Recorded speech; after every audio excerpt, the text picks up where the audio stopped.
Faire, désirer et aimer la République. La bête de l'événement est là. La République, c'est moi! Je vous demande de vous arrêter. Non, il ne faut pas tomber dans un extrémisme extrême. Non, je viens avec courtoisie, mais avec courtoisie. Bien sûr. Ce que vous proposez, comme d'habitude, c'est de la poudre de perlimpin. Il y a des gens qui n'ont pas envie d'être métissés, monsieur Attali, excusez-les. Bonjour à tous. Il est 17h30, nous bienvenue dans Restons Courtois, l'émission de débat de Radio Courtoisie, chaque jour en direct de 17h30 à 19h30 en partenariat avec les médias Valeurs Actuelles, Boulevard Voltaire, et le magazine L'Incorrect. Au programme de cette émission, 2 invités pour le prix d'un. Nous recevons tout d'abord l'économiste et essayiste Charles Gave, toujours un cigare dans sa poche et un paquet de gentillesse en réserve pour ceux qui nous gouvernent, car il publie Les Mondes de demain aux éditions Pierre de Taillac, un essai dans lequel il propose un décryptage des 20 prochaines années avec comme lame de fond la fin d'un monde centralisé. Si beaucoup claquent des dents dessinant des scénarios bien sombres, Charles Gave, lui, voit autre chose, l'avènement d'un monde plus libre et donc plus prospère. À 18h40, nous recevrons Cyril Benassar, un anarcho-réactionnaire, à la fois menuisier, écrivain, il est chroniqueur chez nos amis de Causeur, l'excellent magazine d'Elisabeth Lévy. En 2021, il publie L'arnaque antiraciste expliquée à ma sœur, réponse à Rocada Diallo, dont je vous laisse imaginer le contenu. Et cette année, donc, il publie son roman L'Affranchi, l'histoire de Pierre, menuisier, qui va s'affranchir de tout, s'affranchir de l'URSSAF, de la propagande immigrationniste, des dictats néo-féministes. Bref, vous l'aurez compris, c'est un exutoire. Et histoire d'éviter toute méprise, il est préfacé par Renaud Camus. Pour m'accompagner aujourd'hui, les propagandistes de la vérité et du beau, bref, ils ne sont pas de gauche, Rémi Carlu, rédacteur en chef du magazine L'Incorrect, et Romaric Sangars, rédacteur en chef des pages culture de L'Incorrect. Messieurs, bonjour.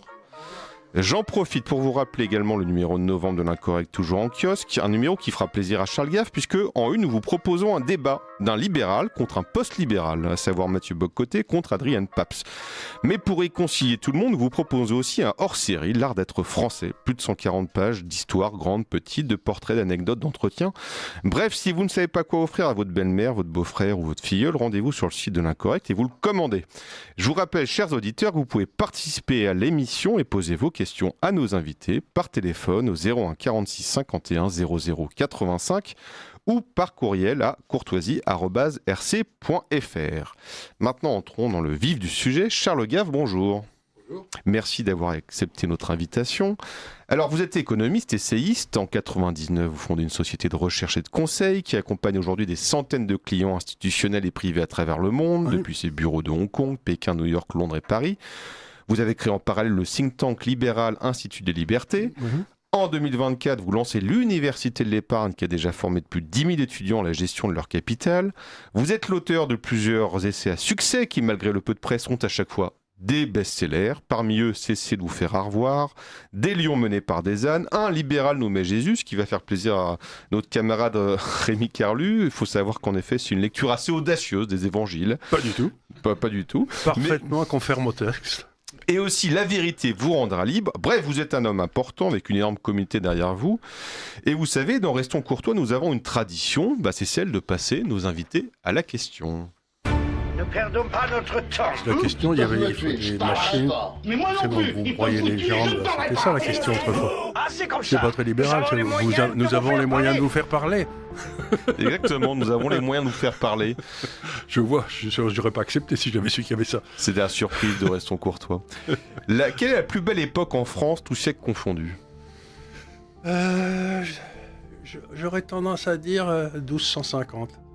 Le règne de Saint-Louis, parce que quand vous regardez ce qui a été fait à l'époque, la Sainte-Chapelle, Notre-Dame, la France qui se couvre d'un tapis d'église blanche et tout, c'est probablement le sommet de la période chrétienne en France. C'est là où la France a été la plus étonnante. Et donc pour moi, vous savez, c'est comme dans une famille. Dans une famille, il y a des moments d'équilibre. Vous êtes, par exemple, quand j'étais jeune, mon père était toujours de ce monde, on allait chez lui pendant l'été se passait, c'était un temps immuable, vous aviez... Et le 1250, c'est un de ces moments où probablement il y a eu un équilibre en France, puis après il y a eu la guerre de 100 ans, la peste et tout ça, et puis ça s'était un peu effondré. Mais c'est le sommet de l'Europe chrétienne pour moi, les 1250. Quel est le pire ministre de l'économie depuis Louis XVI? Oh ben là, c'est long, hein. Vous auriez dû me demander les 2 ou 3 qui avaient été convenables, ça aurait été plus facile. Ça, c'est après. Hein? Ça, c'est la prochaine. Ça, c'est la prochaine, d'abord, ça blague. Et pire ministre de l'économie. Le pire. On va en choisir un seul. Le pire, le plus bête de tous. Comme ça, vu dans le brouillard, je dirais le maire. Mais c'est pas très original. Et le meilleur? Le meilleur, ça a peut-être été Monory, qui était garagiste. Parce qu'il était garagiste. Parce qu'il a commencé garagiste. Parce qu'il a commencé garagiste, il n'avait pas fait l'ENA, donc il pensait pas qu'il créait de la valeur. Si vous étiez une devise monétaire? Si moi j'étais une devise Oui. monétaire, j'ai une petite faiblesse pour le franc suisse. Vous savez, ça fait jamais des merveilles, mais ça déçoit pas. Quel est le pire conseil économique que vous avez entendu? C'est celui de Keynes, si vous voulez, c'est que la valeur peut être créée par l'État. L'idée que l'État peut créer de la valeur est une idée déjà qui est farfelue, mais quand ça devient la politique de tous les pays, ça vous amène à la ruine, quoi. Macron en un mot. Incompétent. Avec qui aimeriez-vous débattre?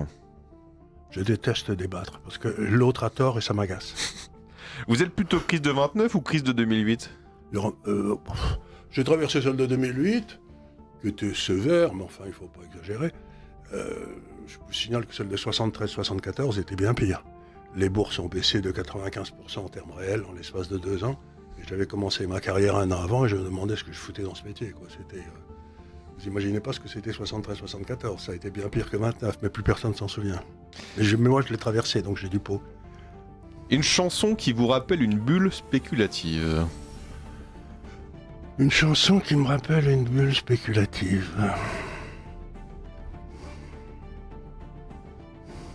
La danse du canard, tiens. C'est la danse des canards. Vous savez, c'était complètement idiot cette chanson. Ils marchaient tous ensemble. Complètement idiot du début à la fin. Donc c'est une bulle spéculative. Vous savez, un génie financier, c'est celui qui bourre quand ça monte et qui n'a pas de mémoire. Donc il y en avait beaucoup à ce moment-là. Vous êtes plutôt blanquette de veau ou bœuf bourguignon? Ah, blanquette de veau. Bordeaux ou Bourgogne? Bourgogne. Ah non, pas Bourgogne. Châteauneuf-du-Pape, c'est bien meilleur. Vous êtes gouverneur de la Banque de France, quelle est votre première décision? Je démissionne. Enfin, dernière question, quelle biographie offrir à votre pire ennemi? D'abord, j'ai pas d'ennemis, parce que c'est fatigant. J'ai pas de pire ennemi. Donc je ne saurais pas quoi offrir. Avoir des ennemis, c'est extraordinairement fatigant parce qu'il faut se souvenir pourquoi on les déteste. Et ça vous diminue. Avoir des ennemis, ça vous diminue. Ça vous force à tomber à leur niveau. Et moi, ça m'intéresse pas. Merci Charles Gave. Maintenant qu'on se connaît un peu plus, on va rentrer dans des sujets un peu plus sérieux. On va commencer, si vous me permettez, par une question d'actualité. Oui. Parce que l'Institut Montaigne a publié ce matin un rapport pour réaliser 140 milliards d'économies d'ici 2029. Ça, c'est pas difficile. Alors, il balaye la taxe Zuckman, les hausses d'impôts, l'augmentation de la TVA, et voici ce qu'il propose. Une réduction du niveau des pensions de retraite de 8,3% en 4 ans, pour les aligner sur la retraite européenne moyenne. Il propose l'assujettissement de toutes les retraites au taux de CSG de 9,2% applicable au salaire. Il propose une baisse de prestations de chômage de 20%, une réduction de 60% des aides personnelles au logement et la suppression de 200 000 postes de fonctionnaires territoriaux. Qu'en pensez-vous? J'ai un grand moment de lassitude parce que vous avez à peu près, je crois, plus de 1000 hautes autorités, grands conseils, qui dans l'ensemble dépensent à peu près 140 milliards, et personne ne sait à quoi ces trucs-là servent. Mais on sait très bien, c'est là où on met la petite amie du président, le frère, la maîtresse, etc. On les met dans des postes payés par l'État qui sont des rentes. Et donc ça coûte à peu près 140 milliards. Donc la première des choses que j'ai ferai, c'est le jour où je serai élu président de la République, qui ne serait tardé. J'ai 82 ans, donc j'ai le futur devant moi, quoi. Mais je supprimerai tout ça du jour au lendemain. Plus de haute autorité, plus de grands conseils, plus de trucs. Et je dirais aux gens, je baisse les impôts de 140 milliards et je baisse la TVA du même montant. Et je sors de l'euro et je sors de l'Europe. Et je dis maintenant, les enfants, on va se mettre au boulot. Et à ce moment-là, tous les Français qui sont tellement productifs qu'il y en a Tous les Français productifs sont partis à l'étranger ou ailleurs, sauf à la correcte, bien sûr, où il en reste quelques-uns, mais ça va sans dire. Et donc, à ce moment-là, tous y rentrent, et on fait de la France l'immense succès qu'elle devrait être, quoi. La seule chose, si j'ose dire, si je devais avoir un programme électoral, j'aurais 2 propositions fortes, c'est place aux vieux, parce que les jeunes, ils font que des conneries, ils n'ont pas l'expérience, les pauvres, on ne peut pas leur en vouloir, ils ne savent rien, mais ça ne les empêche pas d'être suffisants. Hein. Et la deuxième, il faut débersifier Paris, la France. Il faut enlever Bercy de la France. Et le jour où on libérera la France de l'inspection des finances, on sera enfin libre et on pourra enfin créer sans être embêté par tous ces gars-là. Comment expliquez-vous, parce qu'en ce moment il y a une commission d'enquête, cette fois-ci ouverte, parlementaire sur, vous savez, le service public audiovisuel, et alors là aujourd'hui c'était l'Arcom qui était donc une autre institution, qui était soumise à la question des parlementaires. Et on se rend compte, quand on voit toutes ces institutions, que ce soit le CESE, que ce soit l'Arcom, ou d'autres peut-être plus légitimes comme le Conseil d'État, comme le Conseil Constitue, il n'y a que des gens de gauche. Pourquoi les gens de droite sont jamais là-dedans ? Parce que les gens de gauche étant incompétents et méprisables et tout ce qu'on peut imaginer, chassent toujours en meute. Le type de droite, ce qu'il y a d'embêtant, c'est qu'essayer de monter un mouvement de droite, c'est comme essayer d'aller faire paître un troupeau de chats, quoi. Ils sont jamais d'accord, mais c'est pas voter ça, puis qu'est-ce que c'est que cette histoire, et pourquoi tu serais mon chef? Donc le type de droite est par nature solitaire, et le type de gauche est par nature grégaire. Et donc ils se poussent, ils se tirent les uns les autres, parce que c'est la seule façon pour eux de s'en sortir, parce que sans ça on les ratatinerait. Donc c'est la cooptation, c'est le copinage, et c'est pour... Et c'est surtout l'exclusion de tous les gens qui pensent pas comme eux. En excluant les c'est autres. surtout ça. Alors, imaginons que vous n'êtes pas élu à la prochaine présidentielle. Est-ce que vous pensez sincèrement qu'une élection puisse changer quoi que ce soit ? Non, parce que si vous voulez, vous êtes en train de dire un truc qui est très important, que je dis toujours, c'est que la plupart des Français pensent que le vizir est bon, le calife est bon, mais que le vizir est pas bon. Donc si on change le vizir, on va avoir un bon système. Mais la constitution de la 5e est une énorme merde, depuis le départ. Et donc, on ne peut pas changer la structure de quelque chose qui est profondément pourri. La structure de la constitution de la 5e, c'est d'amener à un homme qui a tous les pouvoirs, et si par hasard cet homme n'est pas compétent, idiot ou n'importe quoi, ou corrompu, ce qui est probablement le cas de notre président actuel, eh bien, ça ne peut pas marcher. Donc on a fait une espèce de constitution qui était vaguement valable pour De Gaulle, mais tous les autres, donc il faut changer la constitution complètement. Donc la première des choses qu'il faut changer, il faut prendre 2 mesures. La première, qui est toute simple à prendre, c'est rendre la parole au souverain, c'est-à-dire qu'il ait le droit d'imposer un ordre du jour. Il dit, j'aimerais qu'on parle de, je sais pas, par exemple, l'immigration. Allez, c'est un sujet qui a l'air d'intéresser les Français. Mais vous remarquerez que le système politique refuse d'en parler depuis je sais pas combien de temps. Donc, et puis le deuxième, c'est de dire, les fonctionnaires ont le droit de se présenter aux élections, mais s'ils sont élus, ils ne retournent jamais dans la fonction publique. C'est fini. C'est dans toutes les démocraties que ça se passe. Donc vous prenez ces 2 mesures et à ce moment-là, vous changez la nature du système. Aller aux élections, c'est prendre un risque. Être élu, c'est prendre un risque. Et donc, pour le fonctionnaire, il prend ces 2 étapes. Il est élu, il est battu, et il retourne dans son corps d'origine en attendant de se représenter à nouveau. Et les 2 carrières vont de pair et ils touchent de retraite. Ce qui est tout simplement invraisemblable. Vous parlez de l'histoire de réduire les retraites. Aujourd'hui en France, d'après un certain nombre de sources bien informées, combien touche un député ou un sénateur par an? Allez, 100 000 €, tout confondu. Combien il y a de fonctionnaires qui touchent plus que les sénateurs en France? Bonne question. 70 000. 70 000 fonctionnaires touchent plus. Donc peut-être on pourrait aller faire une étude sur qui sont ces 70 000 fonctionnaires. Pourquoi touchent-ils tellement que ça? Pourquoi ont-ils 2, 3, 4, 5, 10 retraites ou 12, comme l'avait le gars qui était responsable des retraites? Donc il y a quand même un vrai problème, c'est que l'État est mis au pillage par une classe, au sens marxiste du terme, qui est la classe étatique. Et aujourd'hui, je crois qu'à l'ENA, à Sciences Po, à HEC, à Polytechnique, etc., 80% des effectifs viennent de 30 jardins d'enfants à Paris. C'est-à-dire qu'il y a plus haut que ce qu'il y avait dans le temps, le type qui arrivait du Tarn, je sais pas, les Jaurès, les Péguy, qui arrivaient de nulle part et qui avaient une idée de comment on vivait nulle part. Aujourd'hui, on n'a plus que des petits crétins qui disent tous la même chose et qui se ressemblent tous. C'est affreux. Ce pays est devenu complètement... notre classe politique est devenue complètement consanguine. Rémi Kerlu. Oui, aux États-Unis, il y en a un qui a essayé de réformer l'État, c'est Donald Trump, évidemment, notamment avec le fameux service Doge piloté par Musk qui avait fait beaucoup de publicité à l'époque. Et hier, dans un article du Figaro, l'article rappelait la mort de ce service. Comment expliquer cet échec ? Est-ce que l'État est réformable même aux États-Unis, donc en plus chez nous ? C'est une très bonne question, ça, parce que ce à quoi on a assisté, c'est que vous aviez les trois pouvoirs. Hein. Vous avez le législatif, l'exécutif, le judiciaire, bon, très bien.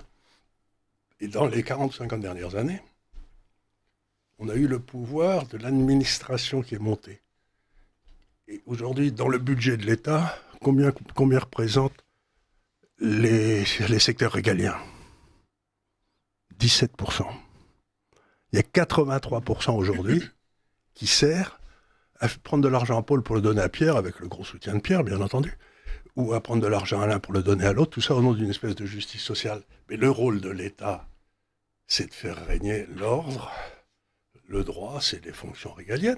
C'est pas de prendre de l'argent à ceux qui travaillent pour le donner à ceux qui ne travaillent pas.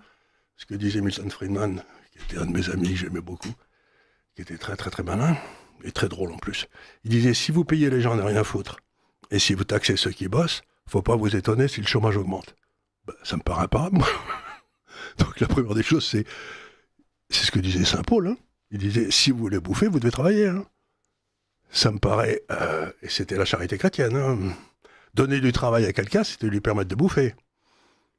À aucun moment, il n'est dit dans les évangiles, tu vas bouffer sans travailler. Alors, si je reprends sur votre première réponse, le président a trop de pouvoir.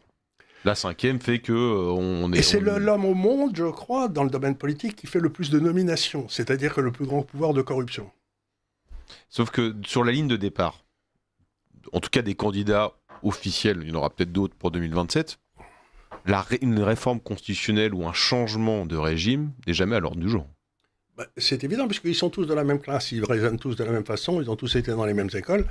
Et donc, comme le disent un certain nombre de mes amis que je connais bien, qui ont été dans la politique à des postes importants, etc., pour lesquels je suis un traître de classe, hein, parce que je ne suis pas d'accord avec eux. Donc, j'aurais dû faire partie de la classe et j'aurais été stipendié et on m'aurait trouvé des postes de responsabilité où j'aurais rien fait toute la journée, j'aurais poussé des cris d'ennui. Mais j'ai toujours refusé. Personne ne m'a jamais subventionné. Et si vous voulez, ils me disent, et c'est pas de la blague, ils me l'ont dit, mais Charles, ça n'a jamais été aussi bien pour nous. Donc ce que vous ne comprenez pas, c'est que nous sommes gouvernés par une minorité qui a pris le pouvoir, qui a bloqué l'accès au pouvoir de toutes les autres classes en France. Il n'y a qu'eux qui peuvent faire Et cette minorité traite la France à son profit. Mais comme jamais ça n'a été le cas dans l'histoire. C'est monstrueux. Aujourd'hui, on a une classe criminelle, vous avez une mafia qui a pris le pouvoir en France, et comme vous me disiez qu'il faut changer, c'est comme si vous alliez voir la mafia en Sicile et que vous lui disiez, cher ami, il faudrait peut-être qu'on se mette d'accord pour que vous repreniez quelques autres personnes que ceux de la mafia. Mais jamais. Vous n'êtes pas en face d'une classe qui cherche le bien commun. Mais jamais. Ils sont tous là pour traire la bête à leur profit. Et tout parti confondu ? Tout parti confondu. Oui, tous. Alors là, il n'y a pas de problème, parce qu'il n'y a pas de différence. Vous prenez par exemple le poids de l'État dans l'économie en France, hein, depuis 1970. Et vous regardez... Le poids de l'État dans l'économie, vous le faites en Angleterre. En Angleterre, quand il y a des conservateurs élus, pouf, le poids de l'État dans l'économie baisse, puis il y a les travaillistes qui sont élus, ça remonte, puis ça rebaisse. Sur le long terme, c'est à plat.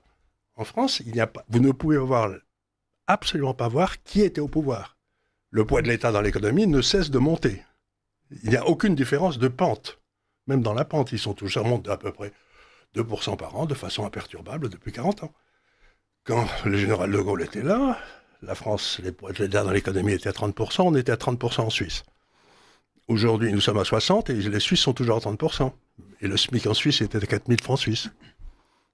Alors, mais est-ce pas dû au choix, donc triste et tragique et mauvais, si on en juge au bilan, de la définition de ce que devait être l'économie française depuis, on va dire, les années 80, c'est-à-dire plus une économie de production, mais une économie de consommation.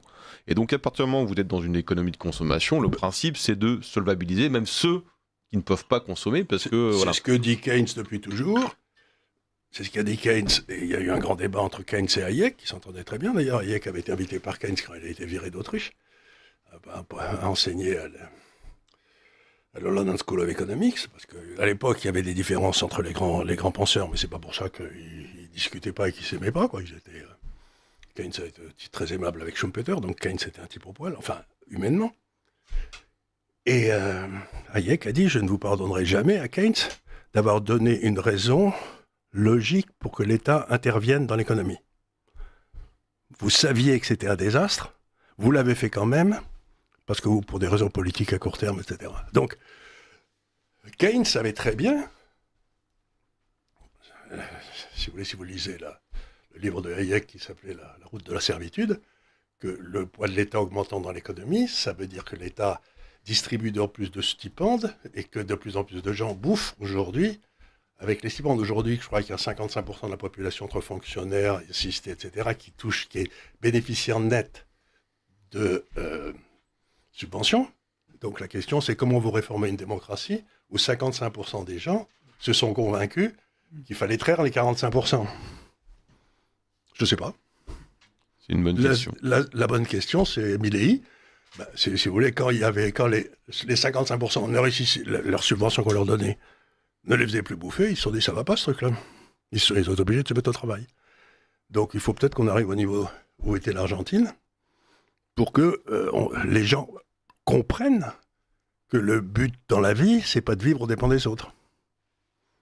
On va parler un peu de vous, maintenant, Charles Gave. Oh, ça, je déteste. Mais vous n'avez pas le choix. Ça n'a aucun intérêt.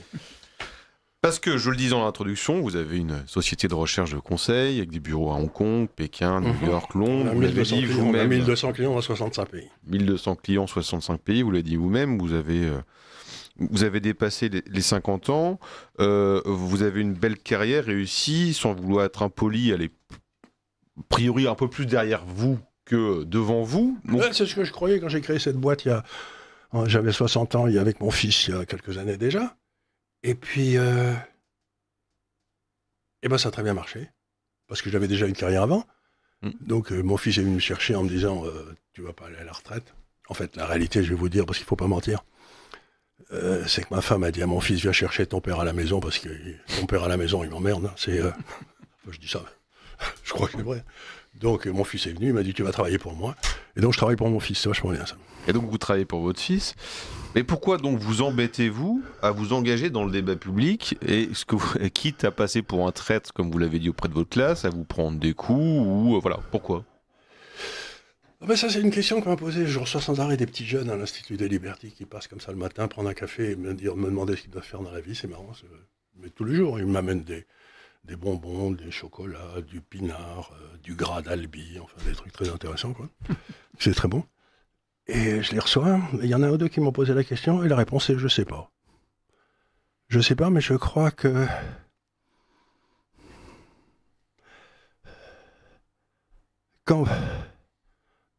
Je ne sais pas, mais je vais répondre de cette façon. Quand vous savez que quelque chose va mal dans votre famille, vous essayez de faire le nécessaire, comme le dit Nassim Taleb, là, qui est un type au poil... il dit le communisme c'est pour la famille, le socialisme c'est pour le village, et puis la liberté c'est plus loin, et je voudrais que les gens qui me gouvernent boivent la même eau que moi. Et donc, je crois qu'un système où les élites ne boivent pas la même eau que le peuple ne peut pas marcher et qu'il amène au désastre. Et il amènera finalement au désastre, peut-être à ma famille, aux gens que j'aime, etc. Et je ne peux pas souffrir de voir, j'ai une maison à Avignon, c'est pas du tout condescendant ce que je vais dire, mais les petites gens autour de moi travailler dur et ne pas comprendre pourquoi ils s'en sortent pas. Et donc je leur dis, c'est pas vous, il y a rien, vous avez pas de problème, vous avez fait tout ce qu'il fallait dans le bon sens, mais c'est ces gars au-dessus qui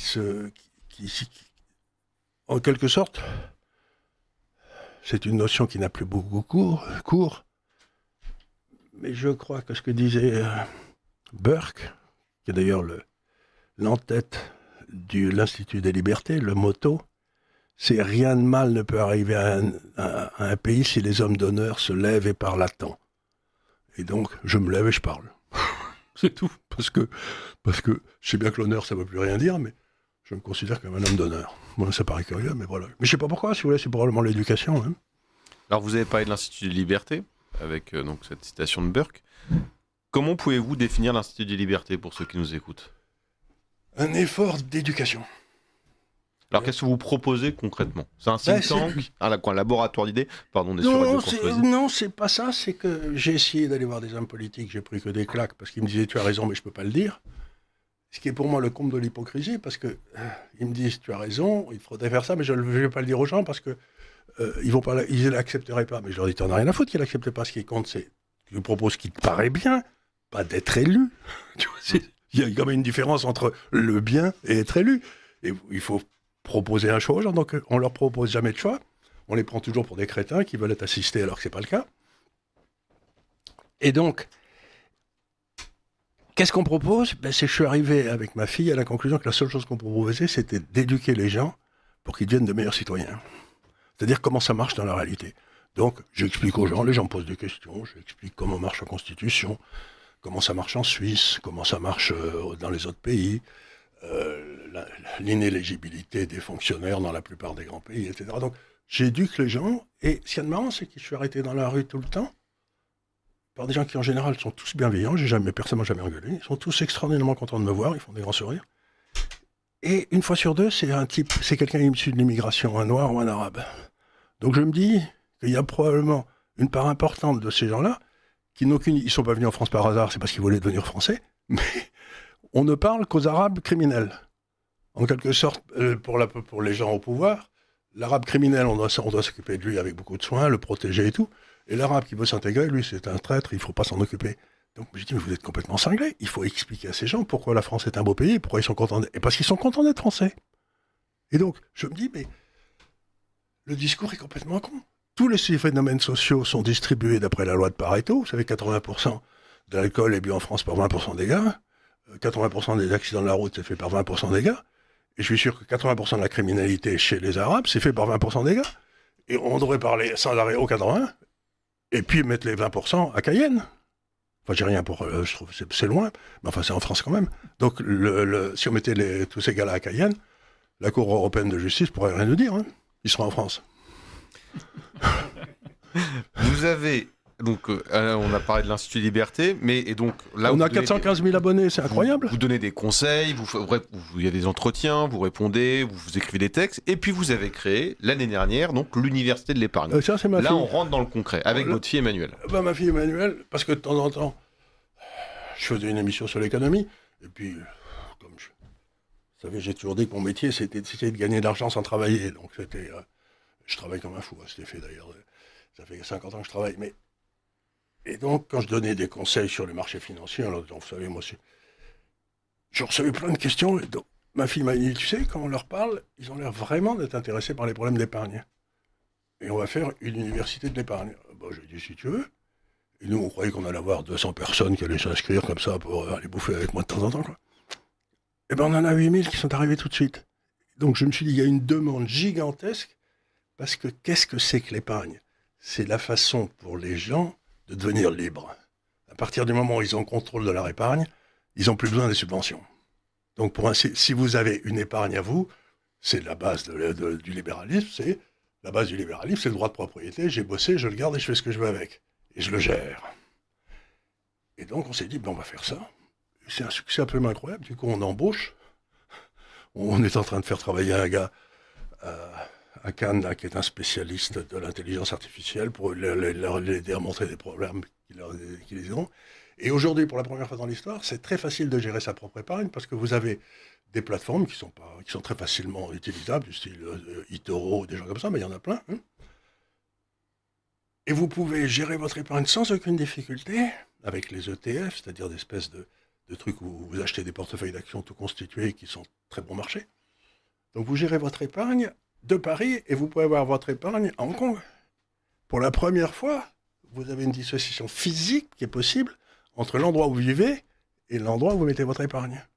Ce qui est une liberté nouvelle que j'avais pas quand j'étais jeune, parce que c'était compliqué. Hein, Donc, ce que j'essaie à dire aux gens, c'est cette révolution vous redonne le pouvoir sur votre épargne et vous la mettez dans les pays où vous êtes bien traité. Vous n'êtes pas obligé de la laisser en France. Et c'est pas être un mauvais citoyen que de mettre votre épargne, par exemple. Ça paraît idiot, mais on a une démographie qui devient très mauvaise. C'est pas votre faute. C'est pas la mienne, j'ai 11 petits-enfants, donc j'ai fait mon boulot. Très bien, vous avez cette démographie qui est très mauvaise. Mais rien ne vous interdit d'investir votre épargne dans un pays qui a une très bonne démographie. Parce que lui, il sera capable de payer votre retraite. Vous voyez ce que je veux dire? Alors qu'en France, on ne pensera pas capable. Quels que soient les trucs qu'on fait, on n'y arrivera pas. Puisqu'on a une pyramide des âges qui s'inverse. Donc, si je comprends bien, l'universel de l'épargne... C'est de dire aux gens, ils m'ont dit, vous c'est bien joli, mais moi je suis à Haut, je suis à Bourg-en-Bresse, qu'est-ce que je fous? Eh ben, je leur dis, vous vous inscrivez à l'unité de l'épargne et vous prenez le contrôle de votre épargne. Donc, on s'inscrit, c'est un site, on s'inscrit. Il y a des cours, il y a déjà à peu près 1 an de cours, donc on vous apprend les impôts, comment ça se passe, comment vous passez un ordre, comment vous gérez votre truc. On fait toute le... C'est vraiment... Donc, pour un néophyte comme moi, qui n'y connaît rien, qui ne sait même pas différencier une action ou une obligation, on comprend. On comprend, et vous passez 1 heure par semaine là-dessus, et au bout de 10 semaines, vous serez parfaitement à l'aise, et vous passerez vos heures tranquillement, sans même y penser, à partir de votre téléphone, si vous le voulez. Chers auditeurs, vous êtes bien sûr Restons Courtois, il est 18h, le temps d'un petit message, et on se retrouve. Chers amis, Radio Courtoisie pourrait se taire, car Radio Courtoisie, sans subvention ni publicité, ne vit que de vos dons. Radio Courtoisie fête ses 38 ans ce mois-ci, mais ses finances sont fragiles. Aidez-nous, soutenez-nous, pour que cette voix ne s'éteigne pas. Dès maintenant, faites un don en ligne sur soutenir.rc.fr ou envoyez vos chèques à Radio Courtoisie, 61 boulevard Murat, 75 016, Paris. Par avance. Merci. Restons courtois. Arthur de Vatrigan. Il est 18h01 et vous êtes bien sûr Restons Courtois sur Radio Courtoisie, l'émission de débat chaque jour, 17h30, 18h30. Et nous avons la chance, la joie et l'honneur d'avoir Charles Gave comme invité. Mais vous savez, à 18h02, puisqu'il est 18h02 maintenant, c'est l'heure de la chronique de Rémi Carlu qui va nous parler de Solzhenitsyn. Eh oui, cher Arthur, puisque cette semaine était placée sous le signe de la libération, puisque 2 éminents prisonniers ont été relâchés, Boualem Sansal et Nicolas Sarkozy. Et pas besoin d'avoir l'œil très averti pour noter une différence de style. D'un côté, un martyr que l'on a fait passer pour voyou, de l'autre, un voyou qui se fait passer pour martyr. La morale héroïque du premier qui déclare n'être évidemment pas détruit par une année de prison, et la mise en scène victimaire du second qui, ne sachant pas se faire cuire des œufs, n'a pu le pauvre se nourrir que de yaourt. L'écrivain profond qui n'en fera pas un livre par peur de s'apitoyer sur son sort, et le non-écrivain un peu creux, qui avant même son incarcération savait évidemment qu'il en ferait un livre et même un événement. Alors, saisissant la balle au bond, je me suis dit que c'était l'occasion idéale de parler du prisonnier le plus célèbre de l'histoire peut-être, celui ayant écrit sans doute le récit de vie de prisonnier le plus connu, à savoir Alexandre Solzhenitsyn. Mais plutôt que de récit de prison, c'est ici du fameux discours d'Harvard dont je voudrais vous parler. Dans quelles circonstances justement s'est-il exprimé à Harvard ? Bien, rembobinons un instant. Nous sommes en 1945, et pour s'en être pris à Staline dans sa correspondance privée, Solzhenitsyn est envoyé pendant 8 ans au Goulag. Il raconte la vie de ces camps de travaux forcés dans Une journée d'Ivan Dessinovitch, livre publié avec l'autorisation de Khrouchtchev et récompensé du prix Nobel de littérature en 1970. 3 ans plus tard, il fait paraître à Paris L'archipel du Goulag, une minutieuse chronique carcérale écrite sous le manteau et documentée par des centaines de témoignages. Et sans surprise, le livre déplaît en haut lieu et la sentence tombe. Solzhenitsyn est arrêté, déchu de sa nationalité et exilé, en Suisse d'abord, puis aux États-Unis. Maintenant, fermez un instant les yeux, sauf vous, chers auditeurs qui êtes au volant, et imaginez la scène. Nous sommes en juin 1978, en pleine guerre froide. Solzhenitsyn, qui vit aux États-Unis depuis 2 ans, mais reclus dans le silence, est invité à prononcer le discours de clôture de l'année universitaire à Harvard. La séquence est télévisée et retransmise par la Voix de l'Amérique à destination de l'URSS. Il pleut à torrents, mais qu'importe, l'élite américaine s'attend à ce que le héros, le réfugié, le martyr de l'Est vienne fustiger comme il le faut le modèle communiste et vanter les joies de l'Amérique dont il jouit depuis 2 ans. Le monde libre s'attend à un triomphe jubilatoire, mais patatras, le discours est une charge extrêmement virulente à l'égard de l'Occident. Alors justement, qu'est-ce qu'il leur reproche aux Occidentaux ?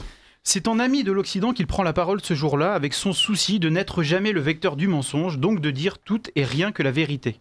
La réception controversée de ce discours, il sera traité de fanatique, de réactionnaire, de traître, lui fera écrire dans ses mémoires « Jusqu'au discours d'Harvard, je m'étais naïvement figuré vivre dans un pays où l'on pouvait dire ce qu'on voulait, sans flatter la société environnante, mais la démocratie, elle aussi, attend qu'on la flatte. » Il faut dire que cet ami est venu lancer une terrible mise en garde.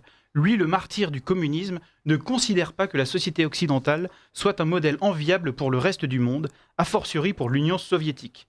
Si l'on me demandait si je pourrais proposer l'Ouest en son état actuel comme modèle pour mon pays, il me faudrait en toute honnêteté répondre par la négative. C'est que le système occidental a produit des hommes mous, orgueilleux, couards et vides. La société d'abondance dissimule mal l'insignifiance des êtres et l'avilissement des caractères. Ce que Solzhenitsyn, ce chrétien orthodoxe, est venu nous apprendre, c'est que le reste du monde n'a pas envie de ressembler à cet Occident décadent. Et quels sont pour lui alors les symptômes de ce déclin occidental ? Alors les symptômes pointés du doigt par Solzhenitsyn sont très nombreux et n'ont fait que s'aggraver depuis, d'où l'actualité, l'urgence même de son discours. Il y a d'abord l'orgueil démesuré de l'Occident qui croit que le monde entier a vocation à se plier à son modèle et qui juge chaque pays par son degré d'avancement vers celui-ci. Il y a la suprématie qui règne du droit sur la morale, chacun cherchant à maximiser ses gains par un légalisme bas du front sans jamais s'interroger sur le bien fondé de ses agissements. Il y a encore cette conception de la liberté, détachée de toute dimension morale ou spirituelle, qui, faute de s'interroger sur le bien et le mal, dégénère vite en licence, en passion débridée, en cette possibilité de faire ce que l'on veut, ce qui dans les faits vire à l'incitation au crime, comme la pornographie, dit Solzhenitsyn, comme l'euthanasie, pourrons-nous bientôt ajouter. Il y a la défense aussi des sacro-saints droits individuels, déliés de toute forme de devoir, qui devraient en être la contrepartie naturelle, et qui en conséquence menacent la survie de la société, ce que l'on appelle aujourd'hui le droit de l'homisme ou l'intersectionnalité.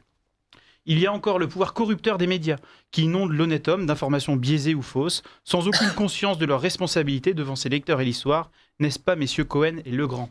Il y a le déclin du courage, surtout, à tous les étages, particulièrement dans les classes dirigeantes, qui se distinguent par leur faiblesse, leur lâcheté, leur servilité. Solzhenitsyn nous alerte, ce déclin du courage va jusqu'à la perte de toute trace de virilité et a toujours été considéré comme le signe avant-coureur de la fin. Il y a enfin et surtout un matérialisme fou qui n'a rien à envier à celui des communistes.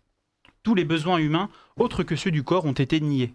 Or, nous dit l'orateur, l'âme humaine aspire à des choses plus élevées, plus brûlantes, plus pures que celles offertes aujourd'hui par les habitudes d'une société massifiée, forgée par l'invasion révoltante de publicité commerciale, par l'abrutissement télévisuel et par une musique intolérable. Alors, quelle voie nous propose-t-il pour nous en sortir ? Eh bien, on le voit, son message est très clair. Il faut respiritualiser le monde occidental, mettre fin à ce complot contre toute forme de vie intérieure, comme disait l'autre, et permettre que s'expriment de nouveau les élans les plus nobles de l'âme humaine. Pour Solzhenitsyn, le Moyen-Âge fut le triomphe de l'esprit au mépris de la matière. A l'inverse, la Renaissance et les Lumières firent triompher la matière au mépris de l'esprit. L'anthropocentrisme moderne, l'homme fait mesure de toute chose sans voir le mal qui gît dans son propre cœur, voilà l'origine du drame contemporain. C'est donc une nouvelle ère que Solzhenitsyn nous appelle à ouvrir, qui passera par un embrasement spirituel afin de trouver enfin le juste équilibre entre la matière et l'esprit. Car l'existence ne peut être réduite à la maximisation de nos jouissances, elle doit être le lieu d'une élévation permanente afin de quitter cette vie en créature plus haute que nous n'y étions entrés. Et Solzhenitsyn de conclure joliment, personne sur la Terre n'a d'autre issue que d'aller toujours plus haut.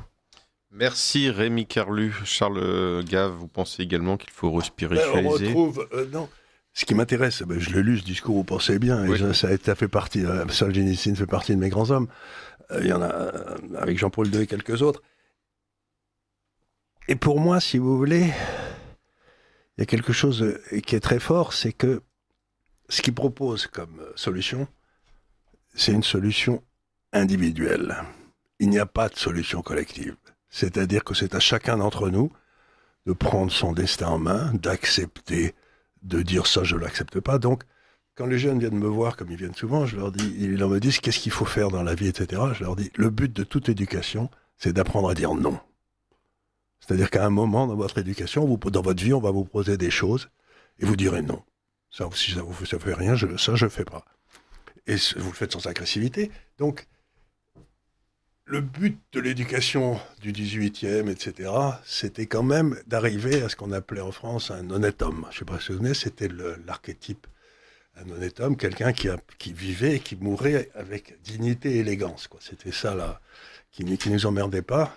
Le but de la vie, c'est des pas, comme le dit ce brave amiral, comment il s'appelle l'amiral chez les grosses têtes, là, voilà, Kersozon. Il dit... être une victime, c'est pas un projet de vie. C'est exactement ça. Être une victime, c'est pas un projet de vie. C'est-à-dire que vous devez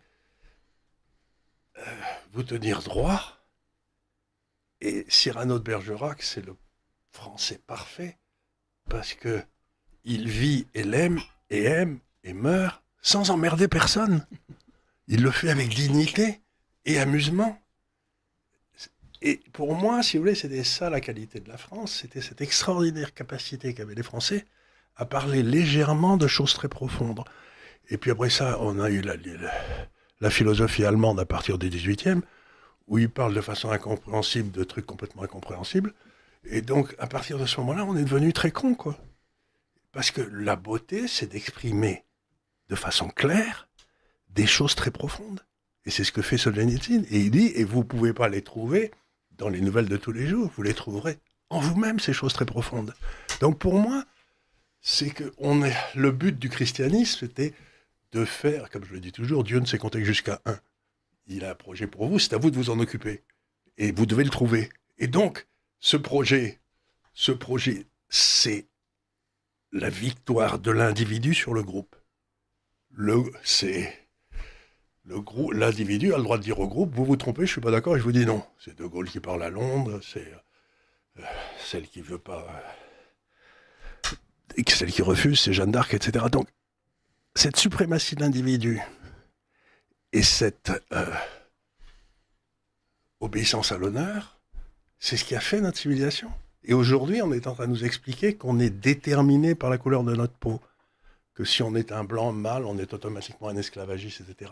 C'est l'envers, c'est diabolique.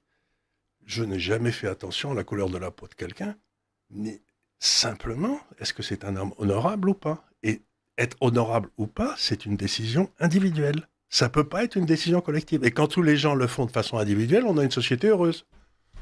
Romaric Sangars. Est-ce qu'il n'y a pas aussi en France un paradoxe sur la question de l'égalité? L'égalité, c'est une notion, c'est ce que disait Solzhenitsyn. Une société libre ne peut pas être égale, et une société égale ne peut pas être libre. Donc vous retrouvez toujours la même chose. Est-ce que justement la France n'a pas été une société plus hiérarchisée sans doute qu'aucune autre, qui, par compensation, a nourri une obsession égalitaire par réaction, quoi? L'envie des 7 péchés capitaux, c'est le seul qui n'a pas de satisfaction objective. C'est-à-dire que vous enviez parce que...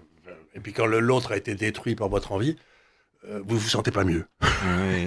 Donc, l'envie, c'est le péché du diable. Et si vous me demandez mon avis, je suis pas une grenouille de bénitier particulièrement, mais j'ai l'impression que le diable est déchaîné sur la France depuis 2 ou 3 siècles, quoi.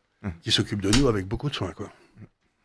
Alors, si nous recevons Charles Gave dans Restons Courtois, c'est évidemment pour le plaisir immense de converser avec lui, mais c'est aussi parce qu'il a sorti un nouveau livre qui s'appelle Les mondes de demain aux éditions Pierre de Taillac. Alors, vous analysez, vous faites un décryptage des 20 prochaines années. Oui. Qu'est-ce qui vous a poussé à écrire ce livre, et maintenant, au moment où on connaît beaucoup de turbulences géopolitiques, aussi bien au Moyen-Orient qu'en Russie, qu'en Ukraine, qu'en Iran, partout? Pour une raison très simple, si vous voulez, c'est que j'en ai marre de tous ces gens qui nous expliquent qu'on va tous mourir, que c'est terrible, que l'avenir est terrible. Donc je dis, mais les gars, la vie c'est superbe, rien de mieux. Si vous emmerdez dans la vie, faites autre chose. Mais s'ennuyer dans la vie qu'on vous a donnée, c'est le péché mortel par excellence, c'est le péché contre l'esprit. Donc je vais vous expliquer que le monde dans lequel on rentre est un monde qui va être très différent, mais dans lequel il va y avoir des opportunités inouïes. J'essaye de montrer que l'océan Indien va se développer de façon extraordinaire, puisque toutes les matières premières, vous avez toutes les matières premières qui étaient dans le nord de l'Asie, puis il y avait la barrière de l'Himalaya, et puis tous les gens vivaient dans le sud de l'Asie, où il y avait plein de matières premières et plein de gens, là où il n'y avait pas plein de matières premières et pas de gens. Ben, les Russes, maintenant, ont fait des espèces de voies verticales comme ça, du nord au sud, qui amènent toutes les matières premières de l'Asie vers l'Inde, et ils les paieront dans leur monnaie à la place de les payer en dollars. Donc d'un seul coup, il va y avoir un boom dans l'océan Pacifique et l'océan Indien, comme le monde n'en a jamais connu. On va relier de façon économique, militaire, etc., Moscou, Pékin et Delhi. Et ça se fera par terre, c'est-à-dire tous les transports se feront par terre et non plus par mer. C'est-à-dire que la marine américaine ne pourra pas l'empêcher. Donc d'un seul coup, on passe d'un monde qui est dominé par la marine à un monde qui est dominé par la terre. C'est un changement géopolitique immense. Et ce monde, je sais qu'il va être développé avec une monnaie qui ne sera pas le dollar, parce qu'ils détestent tous les Américains. Donc il va y avoir l'émergence d'une nouvelle monnaie, je pense être le dollar de Hong Kong, mais ça c'est une autre histoire. Et donc on rentre dans une période où quelqu'un qui n'a pas les deux pieds dans le même sabot, si vous restez à Venise en 1550 à la place de partir à Amsterdam, Londres ou New York, c'est votre problème. Mais vous n'êtes pas obligé de rester en France. Si vous êtes compétent, vous pouvez tout à fait faire des carrières absolument extraordinaires dans un monde qui va bouger, où il y aura des centres de décision libres l'un de l'autre. Les États-Unis ne pourront pas empêcher les gens de croître en leur bloquant l'accès au dollar, ce qui leur bloquait l'accès à l'énergie, et que vous avez écroulé l'économie locale. C'est fini, ça. Donc chaque pays va devenir libre, indépendant. Et je dis aux gens, mais arrêtez de pleurer. Moi, j'ai 82 ans, et vous allez enfin être libre. La social-démocratie va s'écrouler pour les mêmes raisons que l'Union soviétique s'est écroulée. Vous allez être libre, et surtout, ne soyez pas dépendants des États. Les seuls qui vont douiller, c'est ceux qui ont des retraites, des pensions versées par l'État. Mais ceux qui bossent, ceux qui sont libres, ben, ils n'auront aucun problème. Ils vont vivre libres, heureux et prospères. Et c'est les petits hommes gris qui vont tous déhouiller. Donc, si vous voulez, mais arrêtez de pleurer. On rentre dans une période géniale. Rémi Kerlu. Oui, on parle souvent du retour des empires, de l'empire américain, évidemment, de l'empire russe, de l'empire chinois. Vous, à l'inverse, vous dessinez plutôt un monde extrêmement décentralisé où ces empires prennent fin. Et alors parlons du cas américain que vous avez esquissé, puisque ce nouveau monde qui va bientôt advenir est lié à la chute de l'empire américain, et vous expliquez que c'est notamment lié à la fin du monopole du dollar. Bien sûr. Alors quelles sont les raisons qui expliquent la fin de ce monopole, et quelles sont les conséquences concrètes? En 1944, je crois, il y avait Franklin Roosevelt et Ibn Saoud qui étaient sur un navire de guerre dans la mer Rouge. Et ils ont signé un accord disant que tout le pétrole saoudien serait achetable uniquement en dollars US. Puis c'est passé à l'ensemble du monde. Les États-Unis ont imposé cette règle à tout le monde. C'est-à-dire, comme l'économie, c'est de l'énergie transformée, si vous vouliez de l'énergie, vous n'en aviez pas. La France, par exemple, vous aviez besoin de dollars pour acheter cette énergie. Et à ce moment-là, les États-Unis, vous coincez par l'intermédiaire du dollar. Et chaque fois que quelqu'un essayait de sortir de cette monopole, ou monopsone, ce qui se passait, c'est que, par exemple, Saddam Hussein et Kadhafi avaient essayé d'en sortir. Leur espérance de vie a été raccourcie de façon considérable. Et alors, la Russie, ils ont essayé de faire sauter la Russie avec Yeltsin. Le but de Brzezinski, c'était de créer toute une série de faux États qui auraient permis un effondrement de la Russie. Et ils ont regardé le monopole sur l'énergie. Puis la Russie a été reprise en main par Yeltsin. Et ce qui s'est passé, c'est qu'ils ont commencé à vendre des hydrocarbures aux Chinois en yuan, et aux Européens, en particulier aux Allemands, en euros. Ça n'a pas plu du tout aux Américains, qui à ce moment-là sont intéressés de très près à l'Ukraine. En 2014, le coup d'État de Maïdan, puis ensuite tout ce qui s'est passé, le non-respect des accords de Minsk et tout ça. Tant de si bien qu'un jour, ils étaient en train de massacrer avec beaucoup d'attention tous les russophones qui étaient à l'est de la région, là. Et ils ont essayé de faire tomber aussi la Crimée, où il y avait la principale base militaire qui permettait aux Russes de contrôler la mer Noire et de sortir Méditerranée. Et donc, à ce moment-là, les Russes ont décidé de rentrer en guerre le plus rapidement possible, parce qu'ils ne pouvaient pas attendre que l'Ukraine soit dans l'OTAN, sinon ça faisait une guerre mondiale. Donc, les Russes sont en train de gagner cette guerre. Et du coup, ce qui s'est passé, c'est qu'ils n'avaient plus de compte, les Russes, en dollars ou en euros. Ils avaient tous été fermés, ils n'y avaient plus droit. Donc, ils ont été voir l'Inde, ils ont été voir toute une série de pays. On vous vend des hydrocarbures, mais on prend ce que vous nous donnez en échange, des roupies, etc. Donc, l'Inde, maintenant, va acheter tout son pétrole dans sa monnaie. C'est-à-dire qu'elle n'a plus la contrainte du dollar. Chaque fois qu'elle avait un déficit en dollars, hop, les taux d'intérêt montaient, ils étaient obligés de serrer. Donc, d'un seul coup, l'Inde va boomer, 1,4 milliard de gens. Donc, on se libère du carcan du dollar. Et tout le monde est en train de pleurer. Je dis, vous êtes fous, quoi. Enfin, on devient libre. On va pouvoir acheter du pétrole avec ce qu'on a. On vous donnera des bagnoles, des avions en échange, j'en sais rien. Mais on n'a pas besoin de dollars. Donc, aujourd'hui, vous avez quelque chose comme 6 000 milliards de dollars de réserves de change qui ont été prises dans tous les pays du monde parce qu'il fallait avoir des réserves au cas où les États-Unis ne seraient pas gentils avec vous. Et ces 6 000 milliards ne servent plus à rien. Ouais, donc il y a beaucoup trop de dollars en circulation. Comment les États-Unis vont...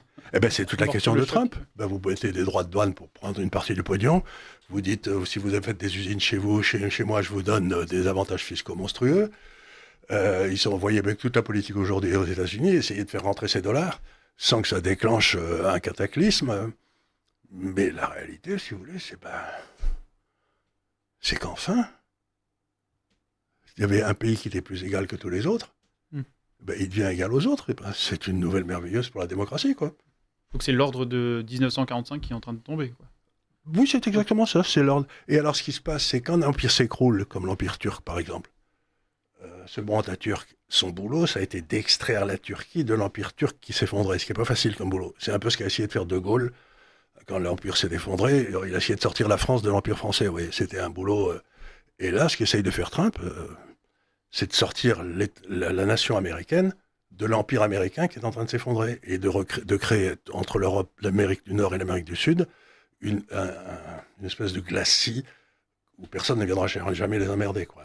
Une espèce de... C'est pour ça qu'ils s'intéressent au Venezuela, c'est pour ça qu'ils s'intéressent au Groenland, qu'ils aient leur zone où personne ne va venir les chercher, quoi.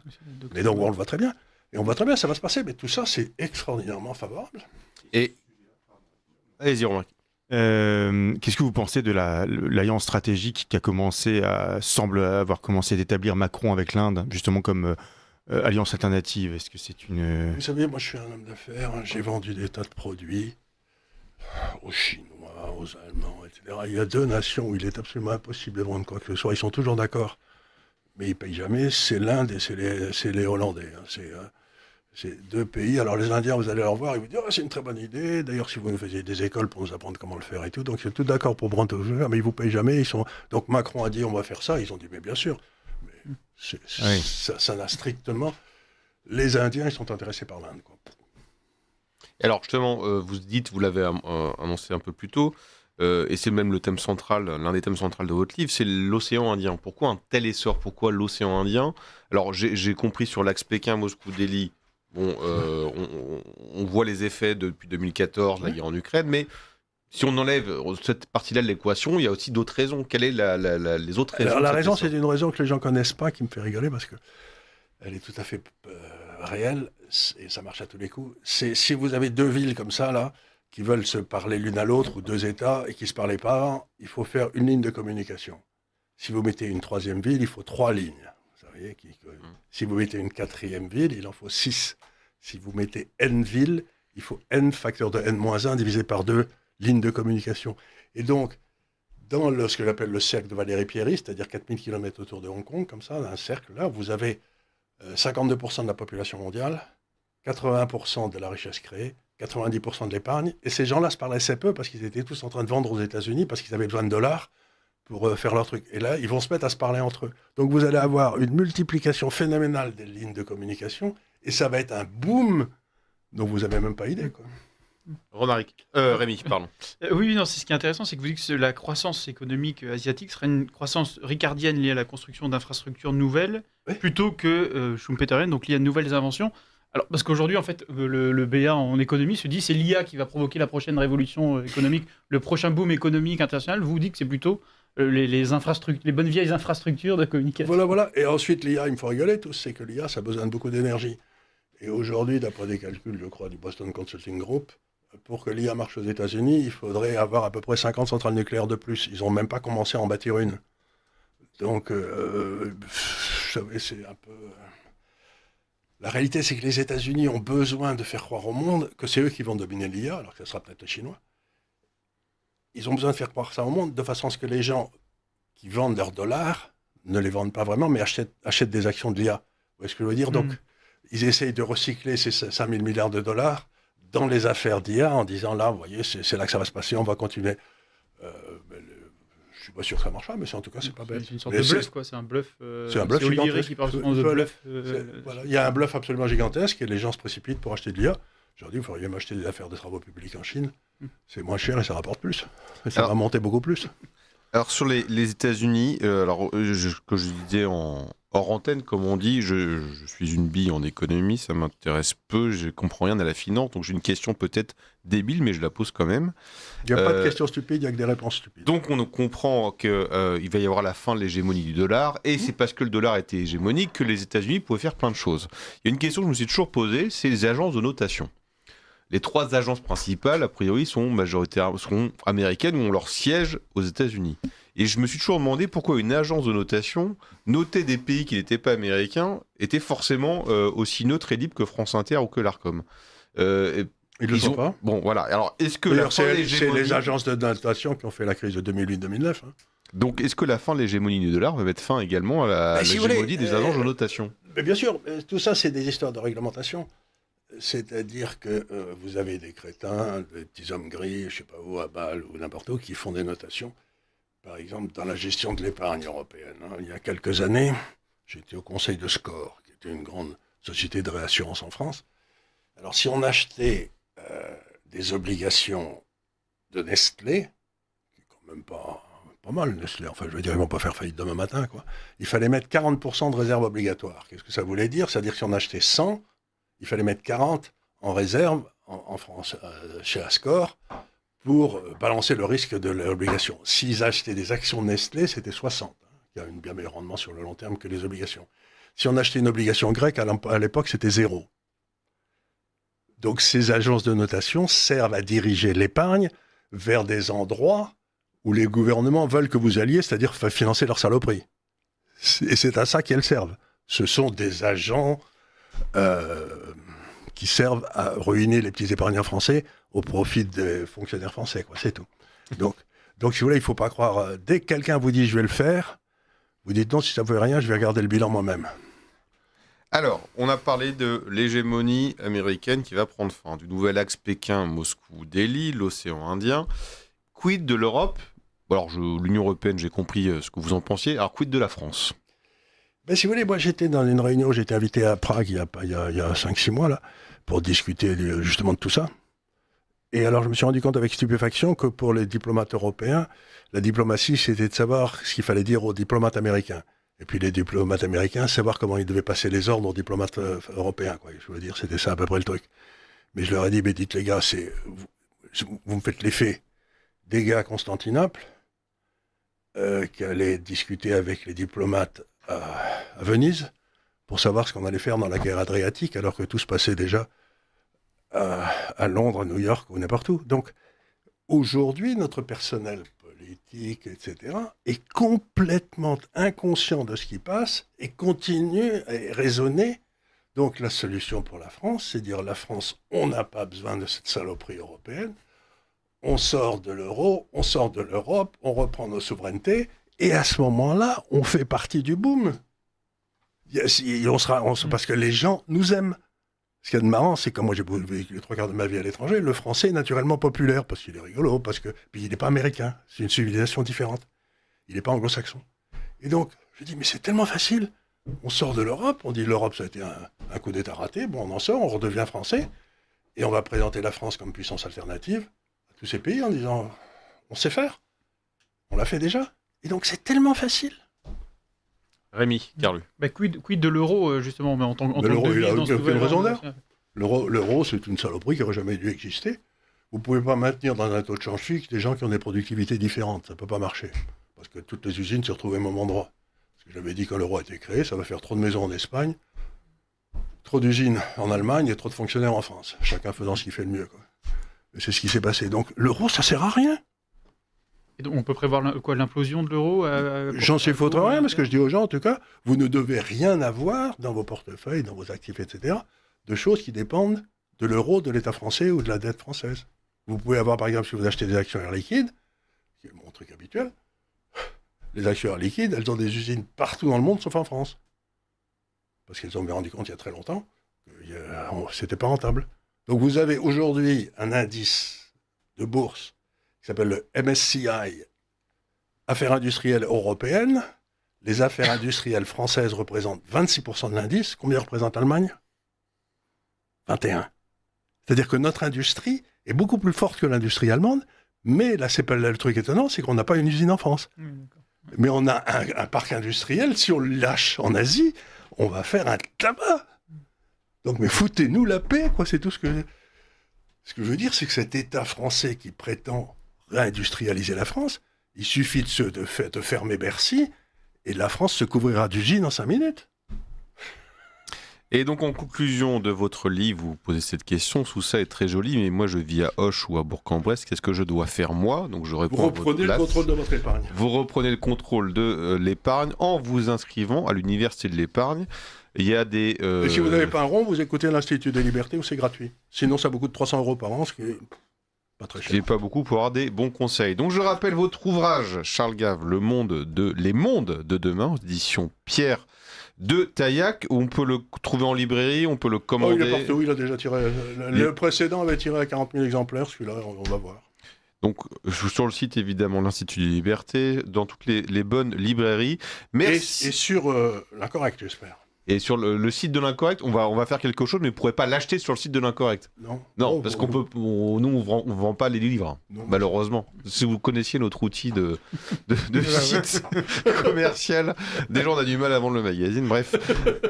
En tout cas, merci beaucoup Charles Gave, c'est toujours un plaisir de vous recevoir. Une petite pause et on se retrouve juste après.